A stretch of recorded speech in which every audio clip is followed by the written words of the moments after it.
Dear friends, ಎಲ್ರಿಗೂ ನಮಸ್ಕಾರ.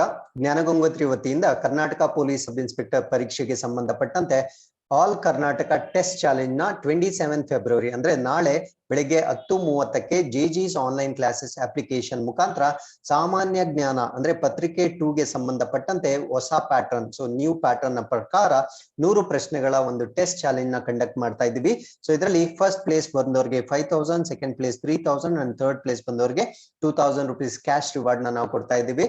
So today is the last date for you to register. So ಇದರಲ್ಲಿ register ಮಾಡ್ಕೊಳ್ಳೋದ್ರ ಮುಖಾಂತರ ನೀವು ಈ ಒಂದು ಚಾಲೆಂಜ್ ಅಲ್ಲಿ ಪಾರ್ಟಿಸಿಪೇಟ್ ಮಾಡಬಹುದಾಗಿರುತ್ತೆ. ಸೊ ಇದರ ಬಗ್ಗೆ ಹೆಚ್ಚಿನ ಮಾಹಿತಿ ಬೇಕಾಗಿದ್ದಲ್ಲಿ ಇಲ್ಲಿ ಕಾಣ್ತಾ ಇರತಕ್ಕಂತ ಸಂಖ್ಯೆಗೆ ನೀವು ಕರೆ ಮಾಡಿ ತಿಳ್ಕೊಳ್ಬಹುದಾಗಿರುತ್ತೆ. With this let's get into today's current affairs for the date of 26 February 2022. So ಈ ಎಲ್ಲಾ ಪ್ರಚಲಿತ ಘಟನೆಗಳನ್ನ ಇಲ್ಲಿ ಕಾಣ್ತಾ ಇರತಕ್ಕಂತ ಎಲ್ಲ ದಿನಪತ್ರಿಕೆಗಳಿಂದ ನಾವು ಸೋರ್ಸ್ ಮಾಡಿರ್ತೇವೆ. And at the end of the presentation we will have given infest challenge quiz. ಇದರಲ್ಲಿ first and students who give the correct answers we will be acknowledging their names in the next presentation. And articles ಮಧ್ಯೆ ಕೂಡ ಒಂದು ಪ್ರಶ್ನೆಯನ್ನ ಕೇಳಿರ್ತೀವಿ. So ಅದನ್ನು ಕೂಡ ನೀವು comment section ಅಲ್ಲಿ ತಿಳಿಸಬಹುದಾಗಿರುತ್ತೆ. So ಈ ಎಲ್ಲಾ ಚಟುವಟಿಕೆಗಳು ನಿಮ್ಮ ಎಲ್ಲ ಸ್ಪರ್ಧಾತ್ಮಕ ಪರೀಕ್ಷೆಗಳಿಗೆ ಉಪಯುಕ್ತವಾಗಿರುತ್ತೆ. ಸೊ ಹಾಗಿದ್ರೆ inquest challenge number 97 key answers ನ ನಾವಿಲ್ಲಿ ಕೊಟ್ಟಿರ್ತೇವೆ. ಸೊ ಇದರಲ್ಲಿ ಸರಿ ಉತ್ತರ ಕೊಟ್ಟಿರ್ತಕ್ಕಂಥವ್ರು Jagadish, Devaraj, Harish, Chandan, Shivaganga, ಭಾನುಪ್ರತಿಭಾ, Jeevan, Veerashaiva, Suresh, Mangala, and many others also have given correct answers. Thank you very much for your participation. With this, let's get into the first article. So first article na ನಾವು exercise Dharma Guardian 2022 ಅಂತ ಕರಿತೀವಿ. So ಈ ಒಂದು ಧರ್ಮ guardian 2022 ಅಭ್ಯಾಸ ಯಾವ ರಾಷ್ಟ್ರಗಳ ನಡುವೆ ನಡೆಯುತ್ತೆ ಅನ್ನೋದು ಫಸ್ಟ್ ಪಾಯಿಂಟ್ ನಮಗೆ ಗೊತ್ತಿರಬೇಕು. ಇದು ಭಾರತ ಮತ್ತು ಜಪಾನ್ ನಡುವೆ ನಡೀತಕ್ಕಂತ ಒಂದು ಎಕ್ಸರ್ಸೈಸ್ ಆಗಿರುತ್ತೆ.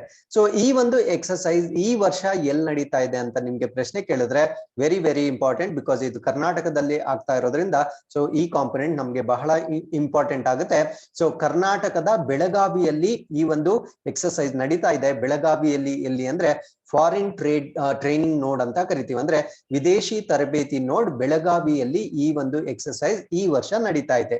ಸೊ ಈ ಒಂದು ಧರ್ಮ ಗಾರ್ಡಿಯನ್ 2022 ಅನ್ನೋದು ಒಂದು ಆನ್ಯುಯಲ್ ಟ್ರೈನಿಂಗ್ ಆಗಿರುತ್ತೆ, ಅಂದ್ರೆ ವಾರ್ಷಿಕವಾಗಿ ಅಂದ್ರೆ ಪ್ರತಿ ವರ್ಷ ನಡೀತಕ್ಕಂತ ಒಂದು ತರಬೇತಿ ಕಾರ್ಯಾಚರಣೆ ಆಗಿರುತ್ತೆ. So this is being conducted in India since 2008. ಅಂದ್ರೆ ಭಾರತದಲ್ಲಿ ಈ ಒಂದು ಅಭ್ಯಾಸವನ್ನ ಯಾವ ವರ್ಷದಿಂದ ಅಂದ್ರೆ 2018ರಿಂದ ನಡೆಸಲಾಗ್ತಾ ಇದೆ. So these 2 points are very important. So ಈ ಒಂದು ಟ್ರೈನಿಂಗ್ ಅಥವಾ ಎಕ್ಸರ್ಸೈಸ್ ಅಲ್ಲಿ ಮೇಜರ್ ಆಗಿ ಏನನ್ನ ಕಾನ್ಸಂಟ್ರೇಟ್ ಮಾಡ್ತಾರಂದ್ರೆ training on operations in jungle and semi urban and urban terrain, ಅಂದ್ರೆ ಕಾಡುಗಳಲ್ಲಿ ಮತ್ತು ಅರೆ ನಗರ ಮತ್ತು ನಗರ ಭೂಪ್ರದೇಶಗಳಲ್ಲಿ ಕಾರ್ಯಾಚರಣೆ ಹೇಗೆ ಮಾಡಬೇಕು ಅನ್ನೋದ್ರ ಬಗ್ಗೆ ಕೆಲವೊಂದು ಕಾರ್ಯಾಚರಣೆಗಳನ್ನ ಅಥವಾ ಅಭ್ಯಾಸಗಳನ್ನ ನಡೆಸಲಾಗುತ್ತೆ. ಹಾಗಿದ್ರೆ ಇದರಲ್ಲಿ ಪಾರ್ಟಿಸಿಪೇಟ್ ಮಾಡ್ತಾ ಇರ್ತಕ್ಕಂಥವ್ರು ಯಾರು?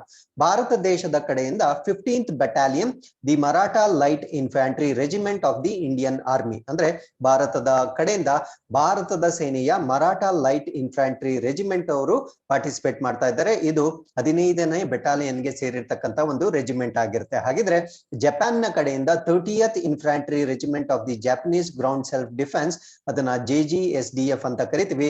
ಸೊ ಇವರು ಪಾರ್ಟಿಸಿಪೇಟ್ ಮಾಡ್ತಾ ಇದ್ದಾರೆ. ಸೊ ನಿಮ್ಗೆ ಗೊತ್ತಿರಬೇಕು, ಯಾವುದೇ ರೀತಿಯ ಎಕ್ಸರ್ಸೈಸ್ ಆದಾಗ ಒನ್ ಕಾಮನ್ ಆಬ್ಜೆಕ್ಟಿವ್ ಏನಂದ್ರೆ they will share the experiences, ಅವರ ಅನುಭವಗಳನ್ನ ಹಂಚಿಕೊಳ್ಳುವುದರ ಮುಖಾಂತರ ನಮ್ಮ ಒಂದು ಎಕ್ಸ್ಪರ್ಟೈಸಸ್ ನ ಇನ್ಕ್ರೀಸ್ ಮಾಡ್ತಕ್ಕಂಥ ಒಂದು ಕಾರ್ಯಾಚರಣೆಗಳು ಇವಾಗಿರುತ್ತೆ. ಸೊ ಇದೊಂದು ಭಾರತ ಮತ್ತು ಜಪಾನ್ ನಡುವೆ ನಡೀತಾ ಇರ್ತಕ್ಕಂಥ ಒಂದು ಎಕ್ಸರ್ಸೈಸ್ ಆಗಿರುತ್ತೆ.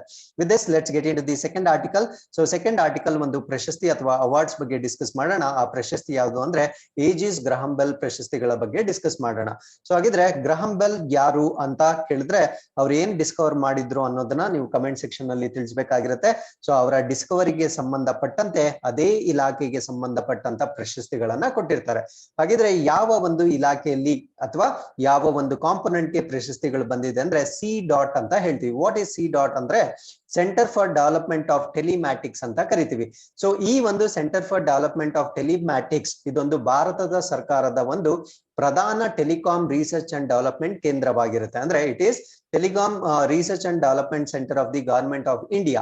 ಸೊ ಈ ಒಂದು ಸಿ ಡಾಟ್ ಗೆ ಈ ವರ್ಷ ಅಂದ್ರೆ 12th annual ಏಜಿಸ್ Graham bell awards, ಅಂದ್ರೆ 12ನೇ ಆವೃತ್ತಿ ಅಥವಾ ವಾರ್ಷಿಕ ಏಜಿಸ್ ಗ್ರಹಂ ಬೆಲ್ ಪ್ರಶಸ್ತಿಗಳಲ್ಲಿ ನಮ್ಗೆ 3 ಪ್ರಶಸ್ತಿಗಳು ಬಂದಿರುತ್ತೆ. So remember we bagged 3 awards in this particular Graham bell awards ಅಲ್ಲಿ ನಮಗೆ 3 ಪ್ರಶಸ್ತಿಗಳು ಬಂದಿರುತ್ತೆ. ಯಾವ್ದಕ್ಕೆ ಅಂದ್ರೆ centre for development of telematics ಗೆ. ಅದು ಯಾವ ಕ್ಯಾಟಗರಿಯಲ್ಲಿ ಬರುತ್ತೆ ಅನ್ನೋದನ್ನ ನಾನು ನೆಕ್ಸ್ಟ್ ಸ್ಲೈಡ್ ಅಲ್ಲಿ ಡಿಸ್ಕಸ್ ಮಾಡ್ತೀನಿ.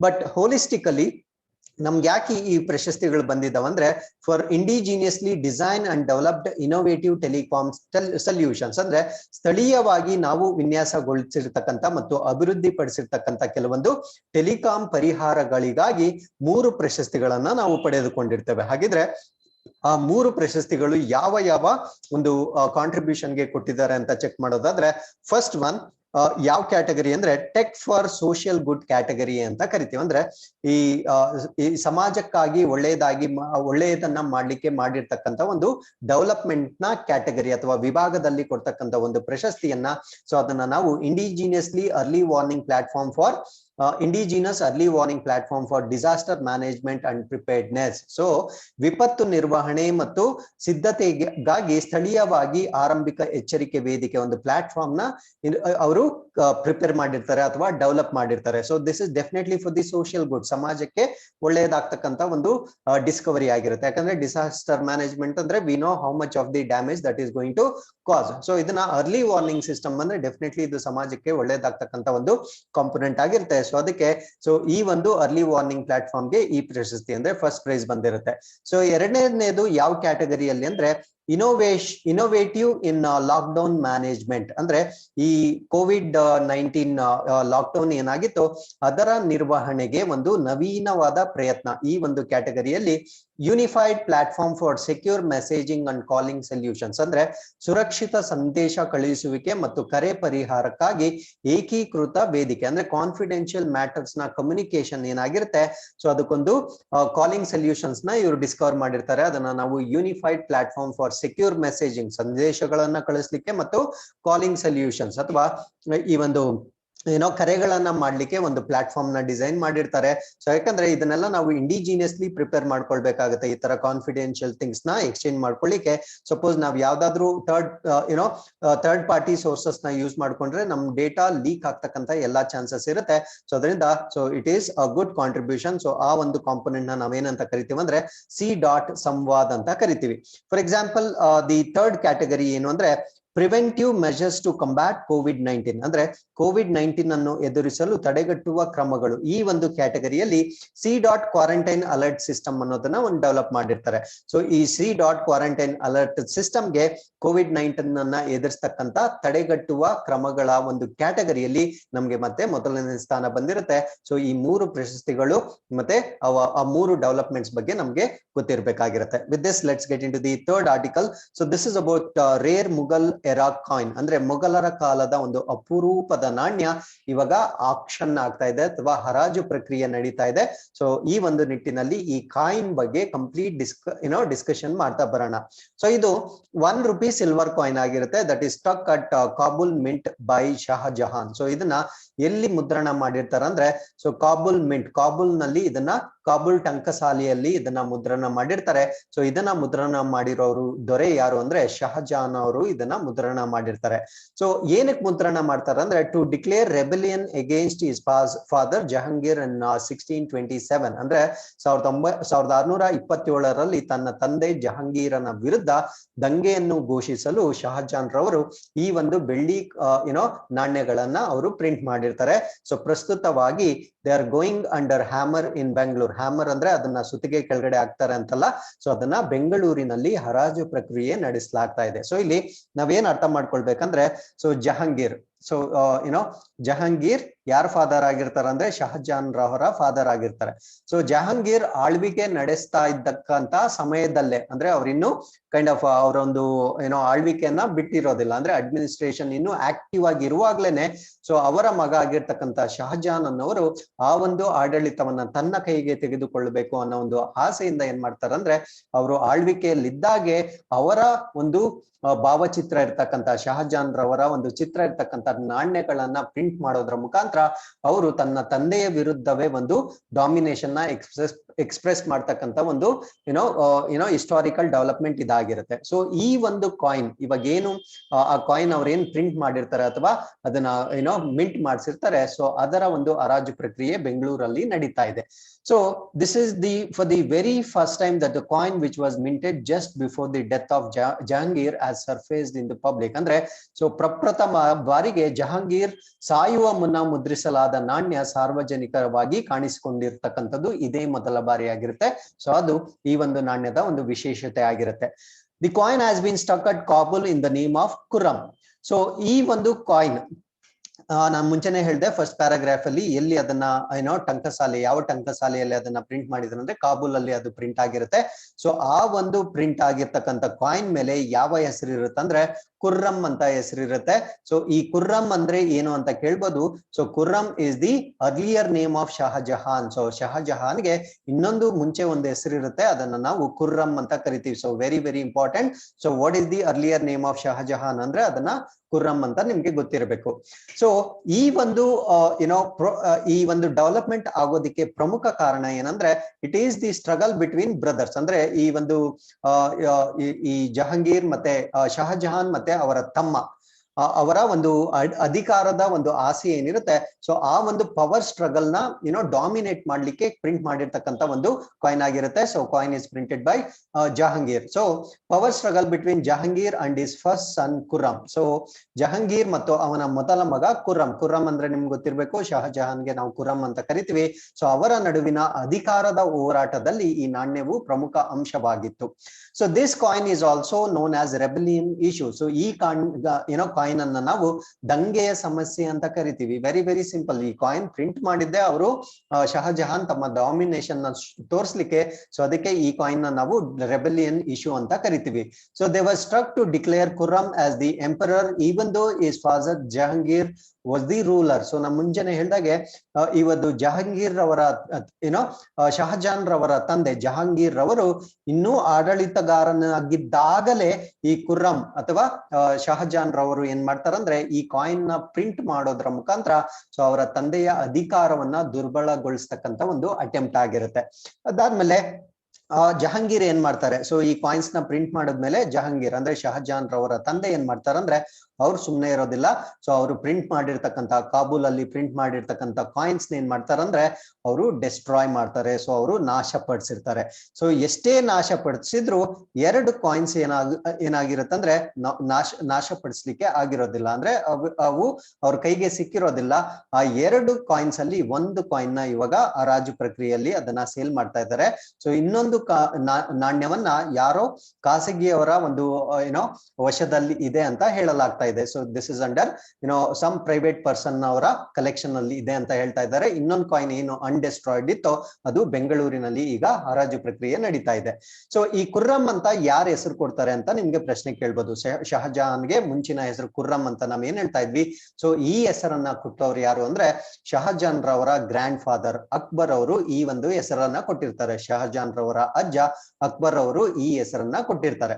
So Khurram defeated is younger brother Shahryar ಅಂತ ಹೇಳ್ತೀವಿ. ಹಾಗಿದ್ರೆ ಈ ಶಹಜಹಾನ್ ರ ಬ್ರದರ್ ಯಂಗರ್ ಬ್ರದರ್ ಹೆಸರು ಏನು ಅಂತ ಕೇಳಿದ್ರೆ ನಿಮ್ಗೆ ಗೊತ್ತಿರ್ಬೇಕು, ಶಹರಿಯಾರ್ ಅಂತ ಕರಿತೀವಿ. ಸೊ ಈ ಶಹರಿಯಾರ್ನ ಅವರು ಸೋಲಿಸಿ ಅದಾದ್ಮೇಲೆ ಅವ್ರು ಏನ್ ಮಾಡ್ತಾರೆ ಅಂದ್ರೆ ಆಡಳಿತವನ್ನ ಅವರ ಕೈಗೆ ತೆಗೆದುಕೊಳ್ತಾರೆ. And ascended the throne in Agra taking the name of the Shah Jahan. ಅಂದ್ರೆ ಅವರು ಆಗ್ರಾದಲ್ಲಿರ್ತಕ್ಕಂಥ ಸಿಂಹಾಸನವನ್ನ ಶಹಜಹಾನ್ ಎಂಬ ಹೆಸರನ್ನ ಪಡೆಯುವುದರ ಮುಖಾಂತರ ಅವರು ಸಿಂಹಾಸವನ್ನ ಏರ್ತಾರೆ. ಸೊ ಅದನ್ನ ಸಿಂಹಾಸವನ್ನ ಏರುವುದರ ಮೊದಲು ಅವರ ಯಂಗರ್ ಬ್ರದರ್ ಏನಾಗಿರ್ತಾರೆ ಶಹರಿಯಾರ್ ಅವರನ್ನ ಸೋಲಿಸುವುದರ ಮುಖಾಂತರ ಅವರು ಎಂಪರರ್ ಆಗ್ತಾರೆ. ಸೊ ಅದಾದ್ಮೇಲೆ this as I told you ಇದೊಂದು ಬೆಳ್ಳಿ ನಾಣ್ಯವಾಗಿರುತ್ತೆ. ಸೊ ಈ ಒಂದು ಬೆಳ್ಳಿ ನಾಣ್ಯದ ಮೇಲೆ ಶಹಜಹಾನ್ ಖುರ್ರಂ ಬಿನ್ ಜಹಾಂಗೀರ್ ಬಾದ್ಶಾ ಗಾಜಿ ಅಂಡ್ ಜಬರ್ ಕಬೂಲ್ ಅನ್ನೋ ಒಂದು ನೇಮ್ ಪ್ರಿಂಟ್ ಆಗಿರುತ್ತೆ. ಸೊ ಯಾವ ಭಾಷೆಯಲ್ಲಿ ಅಂದ್ರೆ ಪರ್ಷಿಯನ್ ಅಂಡ್ ಅರೇಬಿಕ್ ಭಾಷೆಯಲ್ಲಿ. ಇಷ್ಟು ದೊಡ್ಡ ಹೆಸರನ್ನ ಪ್ರಿಂಟ್ ಮಾಡ್ಬೋದಾ ಅಂತ ನಮ್ಗೆ ಡೌಟ್ ಬರುತ್ತೆ. ಅಂದ್ರೆ ಅರೇಬಿಕ್ ಭಾಷೆಯಲ್ಲಿ ಶಹಜಹಾನ್ ಖುರ್ರಂ ಬಿನ್ ಜಹಾಂಗೀರ್ ಬಾದ್ಶಾ ಗಾಜಿ ಮತ್ತು ಜರ್ಬ್ ಕಾಬೂಲ್ ಇಷ್ಟು ದೊಡ್ಡ ಹೆಸರನ್ನ ನಾವು ಪ್ರಿಂಟ್ ಮಾಡ್ಬೋದಾ ಅಂದ್ರೆ ಮಾಡಿದ್ದಾರೆ. ಸೊ ಯಾಕೆಂದ್ರೆ ಇದು ಪರ್ಷಿಯನ್ ಅಂಡ್ ಅರೇಬಿಕ್ ಭಾಷೆಯಲ್ಲಿ ಇದೆ. ಸೊ ಇದರ ಮುಖಾಂತರ ಅದನ್ನ ಪ್ರಿಂಟ್ ಮಾಡಿರ್ತಾರೆ. So very important point to remember. So ಯಾವ ಭಾಷೆಯಲ್ಲಿ ಈ ಕಾಯಿನ್ ಪ್ರಿಂಟ್ ಆಗಿದೆ ಅಂತ ಪ್ರಶ್ನೆ ಕೇಳಿದ್ರೆ ಪರ್ಷಿಯನ್ ಅಂಡ್ ಅರೇಬಿಕ್ ಅಂತ ಗೊತ್ತಿರಬೇಕು. ಸೊ ಹಾಗಿದ್ರೆ ಈ ಒಂದು ಶಹಜಹಾನ್ ಬಗ್ಗೆ ಹೆಚ್ಚಿನ ಮಾಹಿತಿ ತಿಳ್ಕೊಳ್ಳೋದಾದ್ರೆ ಇವ್ರನ್ನ ಶಹಾಬ್ ಉದ್ ದಿನ್ ಮೊಹಮ್ಮದ್ ಖುರ್ರಮ್ ಅಂತ ಕರಿತೇವೆ. ಅಂದ್ರೆ ಇವರ ಮೊದಲ ಪೂರ್ಣ ಹೆಸರು ಏನಂದ್ರೆ ಶಹಾಬ್ ಉದ್ ದಿನ್ ಮೊಹಮ್ಮದ್ ಖುರ್ರಮ್ ಅಂತ ಕರಿತೀವಿ. So is the 15th Mughal emperor of India and reign from 1628 to 1658. ಅಂದ್ರೆ ಇವರು ಭಾರತದ 5ನೇ ಮೊಘಲ್ ಚಕ್ರವರ್ತಿ ಆಗಿರ್ತಾರೆ. 1628ರಿಂದ 1658ರವರೆಗೆ ಇವರು ಆಳ್ವಿಕೆಯನ್ನ ನಡೆಸಿರ್ತಾರೆ. So after the death of his father in late 1627 ಅಂದ್ರೆ 1627ರ ಅವರ ತಂದೆಯ ಮರಣದ ನಂತರ ಅಂದ್ರೆ ಜಹಾಂಗೀರ್ ಅವರ ಮರಣದ ನಂತರ so there will be a war between Shahryar ಮತ್ತೆ Khurram. So from which Shah Jahan emerged victorious. So ಅವರಿಬ್ಬರ ಮಧ್ಯೆ ಏನು ಯುದ್ಧ ಆಗುತ್ತೆ ಆ ಒಂದು ಯುದ್ಧದಲ್ಲಿ ಶಹಜಹಾನ್ ವಿಜಯಶಾಲಿಯಾಗಿ ಸೊ ಆ ಒಂದು ಮುಘಲ್ ಚಕ್ರವರ್ತಿಯಾಗಿ ಅವರು ಮುಂದುವರಿತಾರೆ. ಸೊ ಈ ಒಂದು ಶಹಜಹಾನ್ ಟೆನ್ಯೂರ್ ಅಲ್ಲಿ ಅಥವಾ ಅವರ ಆಳ್ವಿಕೆಯಲ್ಲಿ ಸೊ ಅವ್ರನ್ನ ನಾವು he has contributed lot to architectural achievement. ಅಂದ್ರೆ ಆ ವಾಸ್ತುಶಿಲ್ಪದ ಸಾಧನೆಗಳಿಗೆ ಅವರು ಅತ್ಯುತ್ತಮ ಕೊಡುಗೆಯನ್ನ ಕೊಟ್ಟಿರ್ತಾರೆ. ಸೊ ಆ ಒಂದು ಕಾರಣದಿಂದ ಅವರ ಒಂದು ಎರಾ ಏನಿರುತ್ತೆ ಅದನ್ನ ನಾವು golden age of Mughal architecture ಅಂತ ಕರಿತೀವಿ. ಅಂದ್ರೆ ಮುಘಲ್ ವಾಸ್ತುಶಿಲ್ಪದ ಸುವರ್ಣ ಯುಗ ಅಂತ ಕರಿತೀವಿ. So golden age of Mughal architecture ಯಾರ ಆಳ್ವಿಕೆಯಲ್ಲಿ ಇತ್ತು ಅಂತ ಕೇಳಿದ್ರೆ ನಿಮ್ಗೆ ಪ್ರಶ್ನೆ ಗೊತ್ತಿರಬೇಕು. ಶಹಜಹಾನ್ ರವರ ಆಳ್ವಿಕೆಯನ್ನ ನಾವು golden age of Mughal architecture ಅಥವಾ ವಾಸ್ತುಶಿಲ್ಪದ ಸುವರ್ಣ ಯುಗ ಅಂತ ಕರಿತೀವಿ ಅಂತ ನಮ್ಗೆ ಗೊತ್ತಿರಬೇಕು. ಸೊ ಈ ಒಂದು ಸಮಯದಲ್ಲಿ there will be erection of lot of monuments. ಅನೇಕ ಸ್ಮಾರಕಗಳ ರಚನೆ ಆಗುತ್ತೆ. ಅದರಲ್ಲಿ ಅತ್ಯಂತ ಪ್ರಸಿದ್ಧವಾಗಿರ್ತಕ್ಕಂಥದ್ದು ತಾಜ್ ಮಹಲ್ ಇನ್ ಆಗ್ರಾ. ಸೊ ಆಗ್ರಾದಲ್ಲಿರ್ತಕ್ಕಂಥ ತಾಜ್ ಮಹಲ್ ಕೂಡ ಒಂದಾಗಿರುತ್ತೆ. ಬೇರೆ ಬೇರೆ ಮಾನ್ಯುಮೆಂಟ್ಸ್ ಏನು ಅಂತ ನಾನು ನೆಕ್ಸ್ಟ್ ಸ್ಲೈಡ್ ಅಲ್ಲಿ ಎಕ್ಸ್ಪ್ಲೇನ್ ಮಾಡ್ತೀನಿ. ಸೊ ಈ ಒಂದು ತಾಜ್ ಮಹಲ್ ನಿಮ್ಮೆಲ್ಲರಿಗೂ ತಿಳಿದಿರೋ ಹಾಗೆ ಅವರ ಪತ್ನಿ ಮುಮ್ತಾಜ್ ಮಹಲ್ ರವರ ಸಮಾಧಿಯನ್ನ ನಿರ್ಮಾಣ ಮಾಡ್ಲಿಕ್ಕೆ ಮಾಡಿರ್ತಕ್ಕಂಥ ಒಂದು ಮಾನ್ಯುಮೆಂಟ್ ಇದಾಗಿರುತ್ತೆ. ಸೊ ಅದಾದ್ಮೇಲೆ ಇವರ ಅದರ್ ಕಾಂಟ್ರಿಬ್ಯೂಷನ್ಸ್ ಯಾವ್ದು ಅಂದ್ರೆ ರೆಡ್ ಫೋರ್ಟ್, ಡೆಲ್ಲಿ ಫೋರ್ಟ್ ಅಥವಾ ಇದನ್ನ ಲಾಲ್ ಕಿಲಾ ಇನ್ ಉರ್ದು ಅಂತ ಕರಿತೀವಿ. ಅಂದ್ರೆ ರೆಡ್ ಫೋರ್ಟ್ಸ್ ನ ಉರ್ದು ಅಲ್ಲಿ ಲಾಲ್ ಕಿಲಾ ಅಂತ ಕೂಡ ಕರಿತೀವಿ. ಅದಾದ್ಮೇಲೆ major section of Agra fort ನ ಪ್ರಮುಖವಾದ ವಿಭಾಗವನ್ನ ಇವರೇ ಕನ್ಸ್ಟ್ರಕ್ಟ್ ಮಾಡಿರ್ತಾರೆ.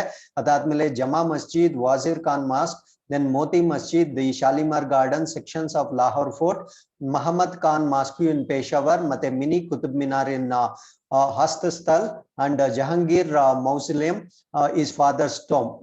ಇಷ್ಟು ಕೂಡ ಅವರು ನಿರ್ಮಾಣ ಮಾಡಿರ್ತಾರೆ. ಅಂದ್ರೆ ಜಾಮಾ ಮಸೀದಿ, ವಜೀರ್ ಖಾನ್ ಮಸೀದಿ, ಮೋತಿ ಮಸೀದಿ, ಶಾಲಿಮಾರ್ ಗಾರ್ಡನ್ಸ್, ಲಾಹೋರ್ ಕೋಟೆಯ ಪ್ರಮುಖ ವಿಭಾಗಗಳು, ಪೇಶಾವರ್ ನಲ್ಲಿರ್ತಕ್ಕಂಥ ಮಹಬತ್ ಖಾನ್ ಮಸೀದಿ, ಮತ್ತೆ ಹಸ್ತಲ್ ನಲ್ಲಿರ್ತಕ್ಕಂಥ ಮಿನಿ ಕುತುಬ್ ಮಿನಾರ್, ಮತ್ತೆ ಜಹಾಂಗೀರ್ ಸಮಾಧಿಯವರ ಜಹಾಂಗೀರ್ ಅಂದ್ರೆ ಅವರ ತಂದೆಯ ಸಮಾಧಿಯನ್ನು ಕೂಡ ಇವರು ನಿರ್ಮಾಣ ಮಾಡಿರ್ತಾರೆ.